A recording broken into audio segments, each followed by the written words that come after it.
Waka program ng COMELEC handa ng umarangkada sa Lawag, Ilocos Norte bukas ng umaga.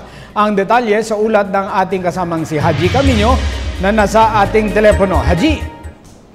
Mark, 9.7 million biometric data ang target na makalap ng Commission on Elections para sa 2016 presidential elections, kung kaya naman isang kakaibang information drive ang kanilang isasagawa na magsisimula na bukas.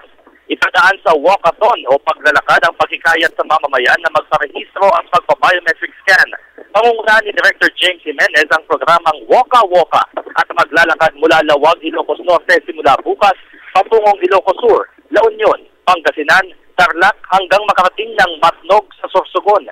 Siyam na lugar dito ang pagkarausan ng malalaking programa kabilang na bukas sa Lawag kung saan magsasalita si Jimenez at inaasahan ang pagdalo ni Chairman Sixto Brillantes at provincial and local government ng Ilocos Norte. Alas 6 ng umaga magsisimula ang Waka Waka program sa tapat ng Lawag City Hall. Ang Waka Waka, Attorney Mark, ay pinagsanib na puwersa ng Commission on Elections at ng inyong telebisyon ng bayan. Samantalang naman natin pinabagtas ang lungsod ng Lawag para nga sa gaganaping kick-off ng Waka Waka bukas sa Lawag City. Kasama si Romel Tagbas para sa telebisyon ng bayan, Haji Camino. Maraming salamat kasama Haji Camino.